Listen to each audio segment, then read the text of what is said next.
Sekjen PDIP ungkap ada ketum parpol tertekan dan kartu trufnya dipegang kekuasaan. Sekjen PDIP Hasto Kristianto menuding adanya tekanan penguasa kepada para ketua umum partai politik atau parpol di Pilpres 2024 ini. Hasto mengaku mendapat cerita soal kartu truf ketua umum partai politik yang dipegang oleh penguasa. Hal itu diungkapkan Hasto dalam keterangan tertulis pada Minggu 29 Oktober. Namun Hasto tidak menyebut siapa saja para ketum parpol yang menceritakan hal itu ke PDIP dan siapa penguasa yang dimaksud memegang kartu truf. Meski begitu, dalam keterangan tertulisnya, Hasto menyinggung pencawapresan putra Presiden Jokowi Gibran Rakabuming. Menurut Hasto, ada rekayasa di Mahkamah Konstitusi, ditambah dengan tekanan kepada sejumlah ketua umum parpol. Saya tahu dalamnya partai seperti apa saja. Partai-partai seperti apa saja. Ingin mereka menuju kemana saya juga ngerti.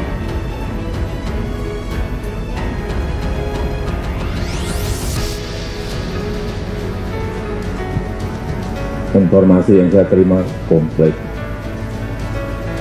Dari intelijen saya ada BIN, dari intelijen di Polri ada BIN, dari intelijen di TNI saya punya KUS, dan informasi-informasi di luar itu. Angka, data, survei, semuanya ada.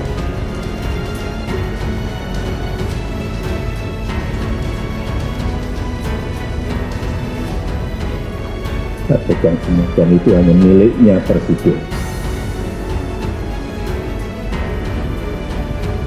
Karena dia langsung. Ini namanya skandal nih, karena Presiden memanfaatkan aparatnya untuk memata-matai organisasi sipil. Jadi kita anggap bahwa bukan sekedar partai yang diintai oleh Presiden, itu juga LSM, juga masyarakat sipil, juga akademisi segala macam. Kan dasarnya adalah ketidakpercayaan Presiden pada organisasi masyarakat sipil, itu intinya tuh. Jadi kita membayangkan bagaimana Presiden menyuruh aparat intelijen untuk mengintai pembicaraan, jangan-jangan WA grup juga diintai oleh Presiden kan. Ini sebetulnya satu pelanggaran, bukan lagi pelanggaran etis, tapi satu skandal yang menyebabkan orang menganggap bahwa ya kalau begitu buat apa dan pun dia lembaga di perdata tuh ruang hidupnya kedap tuh. Itu artinya ada orang presiden di situ. Ya tentu yang namanya presiden sebagai kepala negara dan kepala pemerintahan, beliau memiliki banyak instrumen kenegaraan gitu ya. Baik itu ada BIN, ada intelijen dari kepolisian, kejaksaan dan lain-lain. Nah tentu seluruh informasi itu kan disampaikan kepada presiden dan tentu ya logis kalau presiden pasti tahu begitu.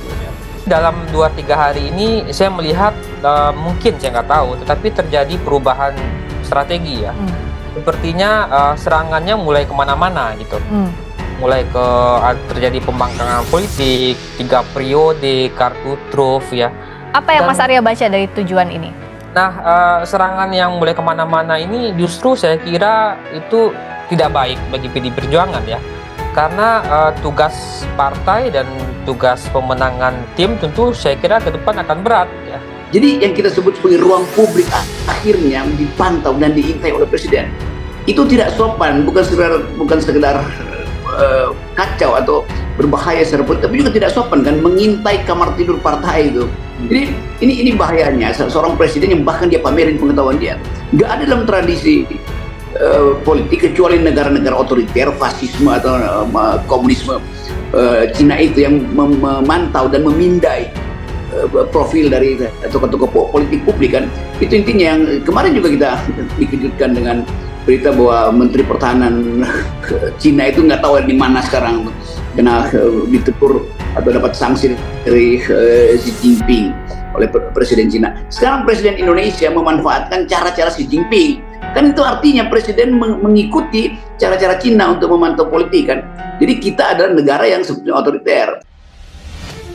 Partai Demokrasi Indonesia Perjuangan atau PDIP kembali menyinggung pemilihan Gibran Rakabuming Raka sebagai bakal calon wakil presiden atau cawapres dari Prabowo Subianto.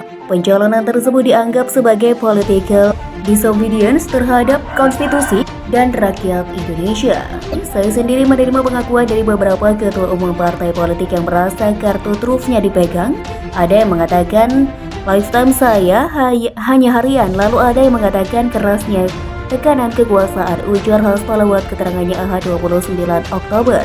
Semoga awan gelap demokrasi ini segera berlalu dan rakyat Indonesia sudah paham siapa meninggalkan siapa demi ambisi kekuasaan itu, tuturnya menambahkan. Hasto mengaku saat ini PDIP saat ini dalam suasana yang sedih serta berpasrah kepada Tuhan dan rakyat sebab partai berlambang kepala banteng moncong putih itu sangat tidak percaya apa yang terjadi saat ini, khususnya yang berkaitan dengan Presiden Joko Widodo. Kami begitu mencintai dan memberikan preference yang begitu besar kepada Presiden Jokowi dan keluarga, namun kami ditinggalkan karena masih ada permintaan lain yang berpotensi melanggar peranatan, kebaikan, dan konstitusi, ujar Hasto. Pada awalnya PDIP hanya berdoa agar hal tersebut tak terjadi, tetapi realitas berkata lain saat ini. Ia pun menyinggung seluruh elemen partai berhasil memenangkan Jokowi dan keluarganya dalam 5 pemilihan kepala daerah atau pilkada dan 2 pemilihan presiden atau pilpres. Ini wujud rasa sayang kami. Pada awalnya kami memilih diam, namun apa yang disampaikan Butet Kertarejasa, Gunawan Muhammad, E.F. Saifullah, Hamid Awaludin, Erlangga Pribadi, dan lain-lain, beserta para ahli hukum tata negara, tokoh pro-demokrasi, dan gerakan civil society, akhirnya kami berani mengungkapkan perasaan kami, ujar Hasto. Indikator politik Indonesia merekam bahwa elektabilitas PDIP masih yang teratas pasca putusan MK terkait usia minimal capres dan cawapres. Elektabilitas partai berlambang kepala banteng itu sebesar 25,2%. Mereka kemudian merekam alasan respon dan memilih PDIP. Alasan pertama memilih PDIP adalah karena terbiasa memilih partai tersebut, yakni sebesar 28,4%. Menariknya, alasan terbesar kedua responden memilih PDIP adalah karena sosok Presiden Joko Widodo. Namun pemilih PDIP memilihnya karena sosok Megawati Soekarnoputri cenderung sangat kecil, yakni sebesar 2,2%. Padahal Megawati notabene adalah ketum partai berlambang kepala banteng itu. Karenanya ia menilai wajar jika ada anggapan publik yang menyebut bahwa partai politik ada kelompok pendukung sosok tertentu.